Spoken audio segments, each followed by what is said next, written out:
Hello everyone. दोस्तों, जो 12वां भाव है वो आध्यात्मिकता का होता है, एकांत और अवचेतन मन का प्रतिनिधित्व करता है।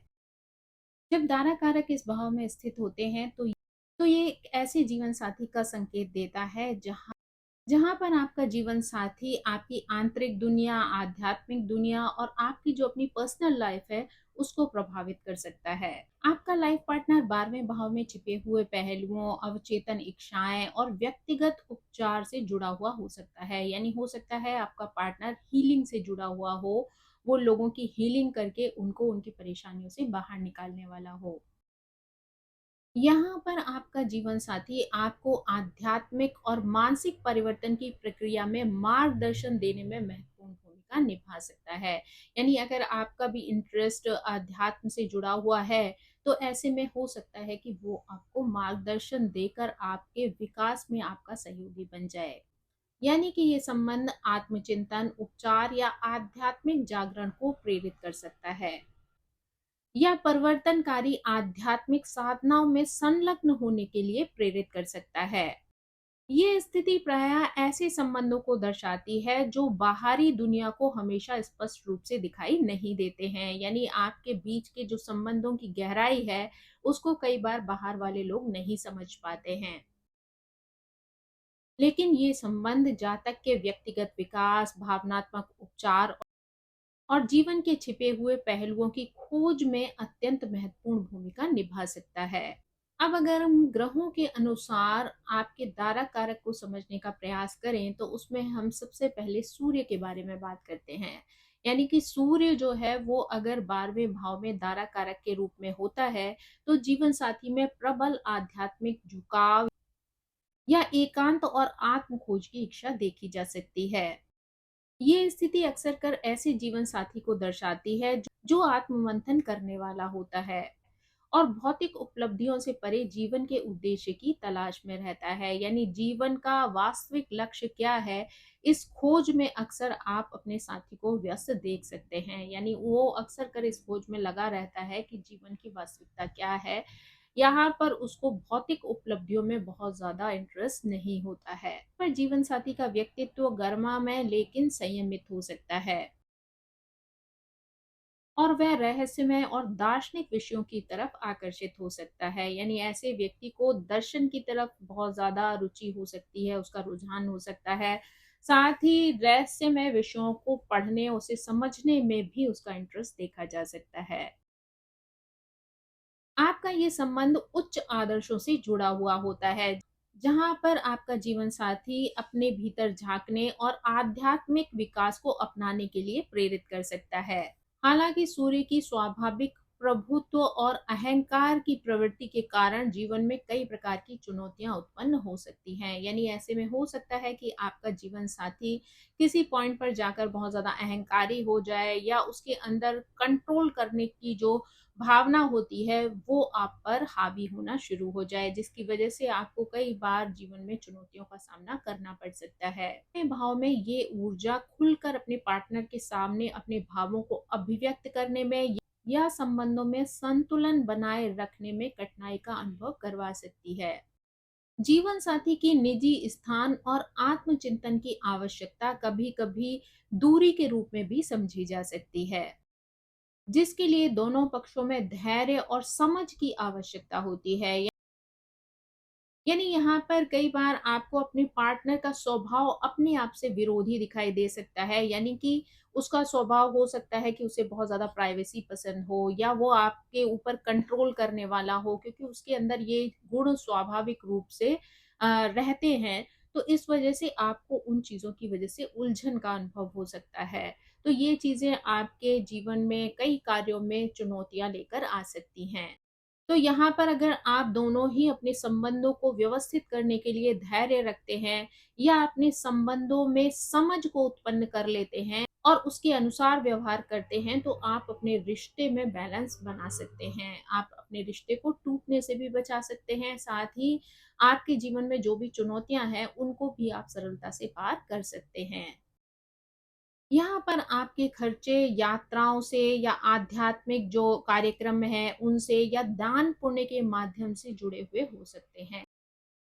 क्योंकि 12वां भाव इन सभी विषयों का प्रतिनिधित्व करता है। तो ऐसे में हो सकता है आपके पार्टनर के अंदर ये सारे गुण मौजूद हों, जिसकी वजह से वो यात्राओं में पैसा खर्च करता हो या आध्यात्मिक कार्यक्रमों में भाग लेने के लिए वो यात्राओं पर जाता हो, उसकी वजह से आपके खर्चे बढ़ सकते हैं। साथ ही दान पुण्य का भाव होने की वजह से भी आपके खर्चों में बढ़ोतरी हो सकती है। इन चुनौतियों के बावजूद भी ये स्थिति विवाह को अत्यंत परिवर्तनकारी बना देती है और दोनों ही जीवन साथियों को भावनात्मक और आध्यात्मिक रूप से विकसित होने के लिए प्रेरित करती है। 12वें भाव में सूर्य ऐसे संबंधों पर जोर देता है जहां जहां उद्देश्य और आत्मज्ञान भौतिक सुख सुविधाओं से अधिक महत्व रखता है। अब अगर हम 12वें भाव में चंद्रमा को दारा कारक के रूप में देखें तो जीवन साथी अत्यंत भावनात्मक हो सकता है, सहज और अवचेतन मन की गहराई से जुड़ा हुआ होता है। ये स्थिति ऐसे साथी को दर्शाती है जो संबंधों में पोषण देने वाले गुण और भावनात्मक गहराई लेकर आता है तथा कठिन समय में आपका सहारा बनता है। जीवन साथी का स्वभाव यहाँ पर बहुत ज्यादा कलात्मक या आध्यात्मिक हो सकता है और उसे स्वप्न, कल्पना या उपचारात्मक विधाओं से विशेष लगाव हो सकता है। यहाँ पर विवाह नियति से जुड़ा हुआ महसूस होता है, क्योंकि दोनों साथी जीवन के अदृश्य पहलुओं के प्रति गहरी भावनात्मक समझ रखते हैं और संवेदनशीलता के कारण एक दूसरे की तरफ आकर्षित होते हैं। 12वें भाव में एकांत और आत्मचिंतन से संबंध चंद्रमा की भावनात्मक उतार चढ़ाव वाली जो प्रकृति है उसको और भी अधिक बढ़ा सकता है, जिससे संबंधों में उतार चढ़ाव की स्थिति या भावनात्मक दूरियां देखने को मिल सकती हैं।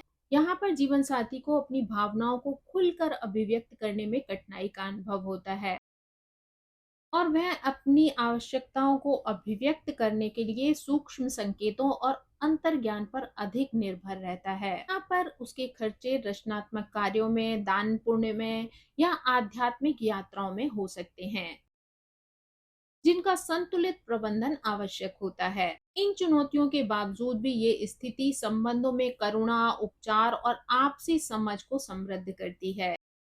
यानी कि यहाँ पर भले ही आपके रिश्तों में चुनौतियां आए, उतार चढ़ाव की स्थिति आ जाए या भावनात्मक दूरियां उत्पन्न हो जाएं, लेकिन उसके बाद भी आपके संबंध में करुणा की बहुत ज्यादा इंपॉर्टेंस होती है। यानी इमोशनली आप एक दूसरे से अटैच रहते हैं, एक दूसरे का ध्यान रखते हैं, साथ ही आपसी समझ को भी विकसित कर लेते हैं। और जब भी एक दूसरे की जरूरत पड़ती है तो वहां आपका पार्टनर आपके लिए हीलिंग का काम कर सकता है। 12वें भाव में चंद्रमा ऐसे विवाह को दर्शाता है जहां भावनात्मक या आध्यात्मिक विकास साथ साथ चलता है और संबंध भौतिक चिंताओं से ऊपर उठकर गहरे संतोष की ओर अग्रसर होते हैं। अब अगर हम मंगल ग्रह की बात करें तो जब मंगल ग्रह 12वें भाव में दारा कारक के रूप में उपस्थित होते हैं तो आपका लाइफ पार्टनर बहुत ज्यादा जोशीला हो सकता है, दृढ़ निश्चयी होता है, साथ ही उद्देश्य की भावना से प्रेरित रहता है। यह स्थिति अक्सर ऐसे लाइफ पार्टनर को दर्शाती है जो स्वास्थ्य सेवाओं, रक्षा या ऐसी आध्यात्मिक साधनाओं से जुड़े हुए कार्यों की ओर आकर्षित होते हैं जिनमें सहन शक्ति और साहस की आवश्यकता होती है। जीवन साथी संबंधों में तीव्रता और ऊर्जा लेकर आता है तथा जातक को छिपे हुए भय का सामना करने और परिवर्तनकारी विकास को अपनाने के लिए प्रेरित करता है। इनका विवाह प्रायः गतिशील होता है, यहाँ पर दोनों जीवन साथी एक दूसरे को चुनौतियां पार करने और व्यक्तिगत विकास की ओर आगे बढ़ने के लिए प्रेरित करते हैं। हालांकि मंगल की जो अग्नि तत्व वाली प्रकृति है वो कभी कभी 12वें भाव में अंतर्मुखी और शांत प्रवृत्ति से टकरा सकती है। यानी मंगल के अंदर बहुत ज्यादा एनर्जी होती है, वहीं पर 12वां भाव जो होता है वो अंतर्मुखी स्वभाव को दर्शाता है, शांति को दर्शाता है। तो ऐसे में ये विपरीत स्थितियां जो हैं वो कई बार टकरा सकती हैं, जिसकी वजह से गलतफहमियां या टकराव की स्थिति उत्पन्न हो सकती है। विशेषकर तब जब जातक और उसका जीवन साथी अपनी दृढ़ता और भावनात्मक खुलेपन के बीच में असंतुलन की स्थिति को महसूस कर सके। यानी कि यहाँ पर उसको इस विपरीत स्थिति के बीच में संतुलन बनाने में कठिनाई का अनुभव हो सकता है। यानी कि यहाँ पर जो विपरीत परिस्थितियां या विपरीत स्वभाव है वो व्यक्ति के मन में तनाव की स्थिति लेकर आ सकता है। संबंधों में छुपी हुई कुंठाएं, दबा हुआ क्रोध भी सामने आ सकता है, जिसकी वजह से संबंधों में सामंजस्य स्थापित करने के लिए व्यक्ति को सचेत प्रयासों की आवश्यकता होती है। यानी व्यक्ति को एक्टिवली जो है वो ध्यान रखना पड़ता है, प्रयास करने पड़ते हैं ताकि वो अपने रिश्ते में बैलेंस बना सके। अगर आर्थिक रूप से कहा जाए तो यहाँ पर व्यक्ति का धन, यात्रा, स्वास्थ्य संबंधी मामलों, विदेशी संपर्कों या आध्यात्मिक उद्देश्यों से जुड़ी हुई जो साझा महत्वाकांक्षाएं हैं उसके कारण हो सकता है। इन चुनौतियों के बावजूद भी ये स्थिति ऐसे संबंधों को जन्म देती है जो परिवर्तनकारी होते हैं और सशक्त बनाने वाले होते हैं। यानी इन संबंधों में भले ही जो भी चैलेंजेस आए, लेकिन वो आपको हमेशा मजबूत बनाकर जाते हैं। जहां दोनों जीवन साथी मंगल की गतिशील ऊर्जा को आपसी विकास की यात्रा में लगाना भी सीखते हैं। 12वें भाव में मंगल दारा कारक के रूप में शक्ति, सहन शक्ति, साझा आध्यात्मिक यात्राओं पर जोर देता है। जब बुध 12वें भाव में दारा कारक के रूप में होते हैं तो जीवन साथी बौद्धिक, संवाद प्रिय और अंतर्मुखी होता है। ये स्थिति ऐसे साथी का संकेत देती है जिसे आध्यात्मिकता, विदेशी दर्शन और रचनात्मक लेखन में रुचि होती है। जीवन साथी अपनी तीक्ष्ण बुद्धि और जटिल विचारों को व्यक्त करने की क्षमता के माध्यम से संबंधों को समृद्ध बनाता है। यानी उसके अंदर ये जो गुण मौजूद होते हैं, जहां पर उसे अपनी भावनाओं को अभिव्यक्त करने की क्षमता होती है, साथ ही वो तीक्ष्ण बुद्धि वाला होता है, तो ऐसे में वो अपने रिश्ते को बहुत ज्यादा मजबूत बना सकता है। यानी कि रिश्तों में किस तरीके से बैलेंस लाना है, इस बात की अच्छी समझ उसके अंदर देखी जा सकती है। उसकी वजह से विवाह में बौद्धिक गहराई आती है। यहाँ पर दंपति सीखने, यात्रा करने या अवचेतन मन के क्षेत्रों की खोज जैसे विषयों पर साझा रुचियों के माध्यम से एक दूसरे के करीब आ सकते हैं। 12वें भाव में बुध संचार में गोपनीयता और हिचकिचाहट का तत्व ला सकता है। यानी कि यहाँ पर बुध आपको संचार का गुण देता है। आप अपनी बातें दूसरों के साथ अच्छे से कम्युनिकेट कर सकते हैं, लेकिन 12वें भाव के तत्व के कारण हो सकता है कि व्यक्ति अपनी बातों को बहुत ज्यादा गोपनीय रखने वाला हो, या व्यक्ति को अपनी बातें दूसरे के सामने रखने में हिचकिचाहट महसूस हो, क्योंकि यहाँ पर जीवन साथी कभी कभी अपनी वास्तविक भावनाओं को व्यक्त करने में कठिनाई का अनुभव कर सकता है। यहाँ पर आपके जीवन साथी में अत्यधिक सोचने या परिस्थितियों का अत्यधिक विश्लेषण करने की प्रवृत्ति भी हो सकती है, जिसकी वजह से आप दोनों के बीच में गलतफहमियां भी उत्पन्न हो सकती है या कई बार भावनात्मक दूरी भी देखी जा सकती है। अगर आर्थिक रूप से कहा जाए तो आपका धन, शिक्षा, यात्रा या विदेशी भूमि से जुड़े हुए कार्यों पर खर्च हो सकता है। इन बाधाओं के बावजूद भी ये स्थिति एक जीवंत और मानसिक रूप से प्रेरक संबंधों को जन्म देती है, जहां दोनों जीवन साथी आपसी सीख और खोज के माध्यम से विकसित होते हैं। 12वें भाव में बुध दारा कारक के रूप में खुले संवादों और साझा बौद्धिक लक्ष्यों के महत्व पर बल देता है, जिसके कारण ये विवाह, जिज्ञासा और जीवन के अदृश्य आयामों की गहरी समझ पर आधारित होता है। जब गुरु 12वें भाव में दारा कारक के रूप में होते हैं तो जीवन साथी बुद्धिमान होता है, दार्शनिक और गहरे आध्यात्मिक स्वभाव वाला होता है। ये स्थिति अक्सर कर ऐसे साथी का संकेत देती है जो आशावाद और उच्च ज्ञान का प्रतीक होता है, जो जातक को गहन आध्यात्मिक और बौद्धिक खोजों के लिए प्रेरित करता है। जीवन साथी का शिक्षा, कानून, परोपकार और आध्यात्मिक क्षेत्रों से गहरा संबंध होता है, तो विवाह में उद्देश्य और नैतिक आधार प्रदान करता है। जीवन साथी का विस्तृत दृष्टिकोण और सकारात्मक स्वभाव जातक को जीवन को व्यापक दृष्टि से देखने के लिए सहायता करता है और व्यक्तिगत व आध्यात्मिक विकास को प्रोत्साहित करता है। 12वें भाव में एकांत और विरक्ति से जुड़े हुए विषय कभी कभी गुरु की विस्तारवादी ऊर्जा से भी टकरा सकते हैं। इससे सांसारिक महत्वाकांक्षाओं, आंतरिक संतोष के बीच संतुलन बनाने में भी कठिनाई का अनुभव हो सकता है। अगर आध्यात्मिक रूप से कहा जाए तो यहाँ पर व्यक्ति का धन, यात्रा, उच्च शिक्षा या आध्यात्मिक गतिविधियों से जुड़े हुए कार्यों पर खर्च हो सकता है। ये व्यक्ति को यहाँ पर सावधानी पूर्वक योजना बनाने की आवश्यकता होती है। यानी अगर आप अपने खर्च को व्यवस्थित रूप से करते हैं, यानी आप उसके लिए कोई योजना बनाते हैं, यानी कि यहाँ पर अगर आप ये निर्णय लेते हैं कि आपको कितना धन कहाँ पर किस योजना के लिए खर्च करना है, तो आप अपने धन को व्यवस्थित कर सकते हैं या और जीवन में आने वाली आर्थिक परेशानियों से बच सकते हैं। इसके अतिरिक्त संबंधों में आदर्शवाद और अवास्तविक अपेक्षाओं की प्रवृत्ति हो सकती है, जिससे गलतफहमियां या निराशा भी उत्पन्न हो सकती है। यानी कि यहाँ पर अगर व्यक्ति बहुत ज़्यादा आदर्शवादी हो जाता है या बहुत ज़्यादा उम्मीदें लगा लेता है, तो ऐसे में कभी-कभी जब उम्मीदें पूरी नहीं होती हैं या वो उम्मीदें जो हैं वो स्वाभाविक नहीं होती हैं, तो यहाँ पर व्यक्ति अपने आप में कष्ट का अनुभव करता है। यानी यहाँ पर उसको गलतफ़हमी भी हो सकती है, साथ ही निराशा का अनुभव भी हो सकता है। इन चुनौतियों के बावजूद ये स्थिति सम्मान, विश्वास और उच्च मूल्यों के प्रति साझा प्रतिबद्धता पर आधारित साझेदारी को बढ़ावा देती है। यानी यहाँ पर आपसी समझ, सम्मान की आवश्यकता होती है, एक दूसरे पर विश्वास होना बहुत ज़्यादा ज़रूरी होता है। साथ ही जीवन के उच्च मूल्यों के प्रति साझा प्रतिबद्धता यानी जो भी ज़िम्मेदारी है या जो भी आपकी रिस्पॉन्सिबिलिटीज़ हैं, उनको आपको मिलकर पूरा करना होता है। और 12वें भाव में गुरु की स्थिति इसी स्थिति को दर्शाती है, जिससे कि अगर आप मिल-जुल कर एक-दूसरे को सम्मान देते हुए, एक-दूसरे को प्रोत्साहित करते हुए, एक-दूसरे पर विश्वास करते हुए आगे बढ़ते हैं, तो आप जीवन में आने वाली हर चुनौती का सामना आसानी से कर सकते हैं। 12वें भाव में गुरु दारक कारक के रूप में ऐसे संबंधों को दर्शाता है जो भौतिक चिंताओं से ऊपर उठकर आध्यात्मिक समृद्धि, बौद्धिक विकास और जीवन के गहरे अर्थों से जुड़ाव पर केंद्रित होता है।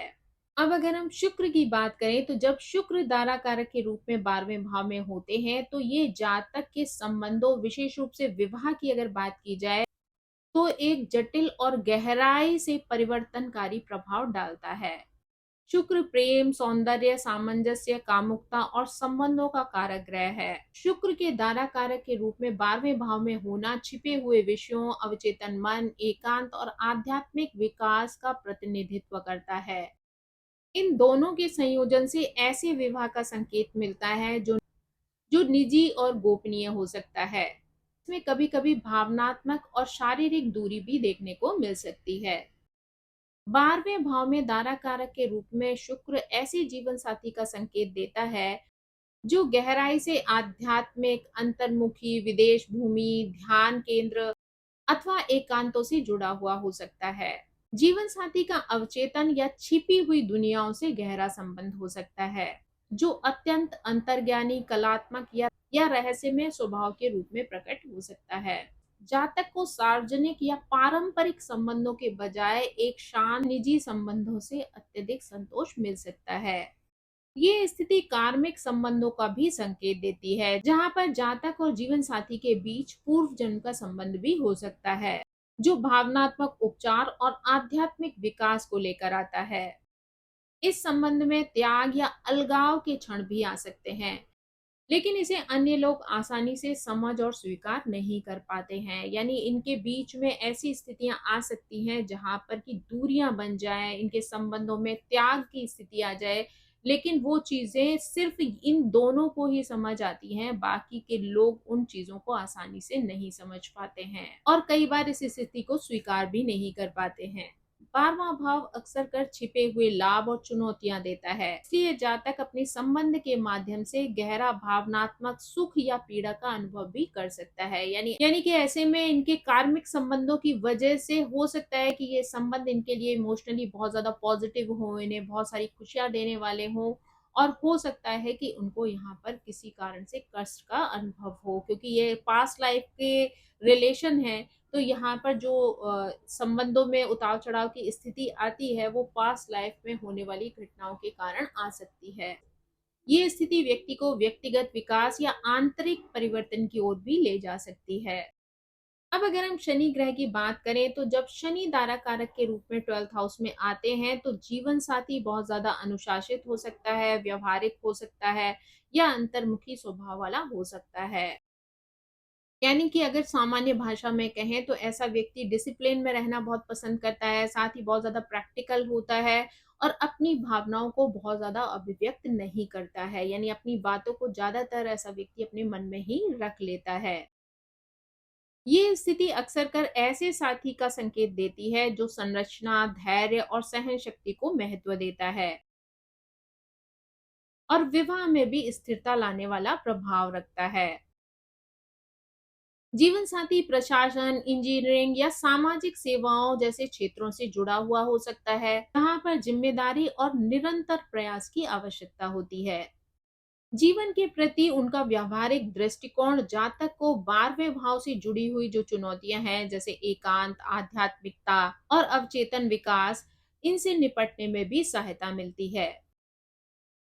12वें भाव से जुड़े हुए विषय यानी जैसे एकांत है या हानि से जुड़े हुए जो कार्य हैं, तो ये आपके रिश्ते में कठिनाई का अनुभव करवा सकते हैं, यानी इनकी वजह से आपके रिश्ते में कठिनाइयों का सामना आपको करना पड़ सकता है। जैसे कि भावनात्मक दूरी है या फिर साझा लक्ष्यों की प्राप्ति में भी देरी हो सकती है। यहाँ पर आपके लाइफ पार्टनर का जो स्वभाव है वो बहुत ज़्यादा रिज़र्व हो सकता है, ये वो गंभीर प्रकृति का हो सकता है, यानी कि अक्सर देखा जाता है कि जिन पर शनि का प्रभाव होता है, ऐसे लोग बहुत ज़्यादा एक्सप्रेसिव नहीं होते हैं, अपनी बातों को ज़्यादातर अपने ही मन में रखते हैं, यानी उनका स्वभाव बहुत ज़्यादा रिज़र्व होता है और वो अपनी भावनाओं को आसानी से दूसरों के सामने अभिव्यक्त नहीं करते हैं। इस वजह से कई बार लोग उन्हें उदासीन समझ लेते हैं, यानी उनकी उदासीनता आपको परेशान कर सकती है और इस वजह से कई बार भावनात्मक दूरियां जो है वो रिश्ते में पैदा हो जाती हैं। या अगर आर्थिक रूप से बात की जाए तो ये स्थिति बड़े खर्चों और त्याग की ओर भी संकेत करती है। प्रायः दीर्घकालिक लक्ष्यों जैसे संपत्ति में निवेश, यात्रा या स्वास्थ्य सेवाओं से जुड़े हुए होते हैं। चुनौतियों के बावजूद भी दारा कारक के रूप में शनि ऐसे संबंधों को विकसित करता है जो विश्वास, आपसी प्रयास और स्थायी प्रतिबद्धता पर आधारित होते हैं। समय के साथ साथ विवाह और अधिक मजबूत हो जाता है क्योंकि दोनों साथी मिलकर बाधाओं को पार करना सीख जाते हैं, यानी जीवन में किसी भी तरीके की प्रॉब्लम्स आती हैं, जब दोनों मिलकर उन चुनौतियों का सामना करते हैं, उन प्रॉब्लम से बाहर निकलने का प्रयास करते हैं, तो इनका रिश्ता धीरे धीरे मजबूत होता है और एक दूसरे पर विश्वास बढ़ने लगता है। स्थिति सहनशक्ति और साझा जिम्मेदारी के महत्व पर भी जोर देती है। ये स्थिति ये सिखाती है कि अगर दो लोग मिलकर किसी चीज के लिए एफर्ट डालते हैं, तो वो जीवन में उस स्थिति को अवश्य ही प्राप्त कर लेते हैं जो वो अपने जीवन में चाहते हैं। और अगर जीवन में किसी भी तरीके की चुनौतियां आती हैं, तो एक दूसरे का साथ ही उन चुनौतियों से पार निकलने में एक दूसरे का सहयोग करता है। इस वजह से संबंधों में दीर्घकालिक स्थिरता आती है और आध्यात्मिक विकास पर आधारित एक मजबूत बंधन बनता है। दोस्तों, ये थी 12th हाउस से संबंधित जानकारी, यानी कि जब दारा कारक 12th हाउस में होते हैं तो वो किस तरीके से व्यक्ति के जीवन में सपोर्ट करते हैं या किस तरीके की चुनौतियों का सामना व्यक्ति को करना पड़ सकता है। आई होप ये जानकारी आपको पसंद आई होगी। Thank you so much. मेरी आप सभी से रिक्वेस्ट है कि प्लीज़ मेरे चैनल को सब्सक्राइब करें, लाइक करें, शेयर करें और कमेंट करके इसी तरह मुझे प्रेरित करते रहें। So thank you so much. Bye bye.